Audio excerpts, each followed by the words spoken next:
Everyone, today we have more problems with the promise. After these events, Yahweh's word came to Abram in a vision. Don't be afraid, Abram, I am your shield. Your reward will be very great. But Abram said, Yahweh God, what can you possibly give me since I still have no children? The head of my household is Eliezer, a man from Damascus. Since you haven't given me any children, the head of my household will be my heir. Yahweh's word came to him immediately. This man will not be your heir. Your heir will definitely be your own flesh and blood. Then he brought Abram outside and said, Look up at the sky. Count the stars if you think you can count them. He continued, This is how many children you will have. Abraham trusted Yahweh, and Yahweh recognized Abram's righteousness. So at this point in the story, years have gone by. Abraham is in the land, but that's about it. He needs an heir in order to inherit, but he is still waiting on it. Hasn't been provided. Apparently, he's saying it's just going to go to a slave in his household at this point. And so Abraham is kind of afraid that things aren't really working out the way God said.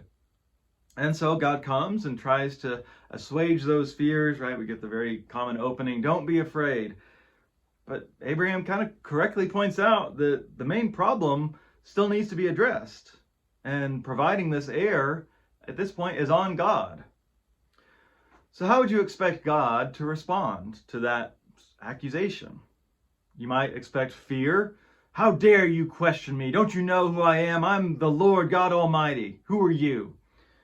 Or you might expect facts. Oh, sorry, Abraham, here is the exact timeline so you can be certain this promise will be fulfilled in this way at this time, and you never have to have any questions from here on out. Well, we don't get fear or facts. Instead, we get a call to faith. And God takes Abraham stargazing. So what's changed after they go and look at the stars? Well, technically, nothing.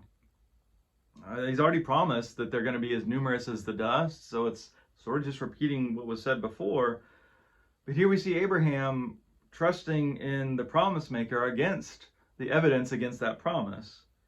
Maybe he's convinced by this sign of God's creative power, but I think it really is just about his faith. And so God considers Abraham righteous. Now, this term as it's used here is not about following religious rules and obedience.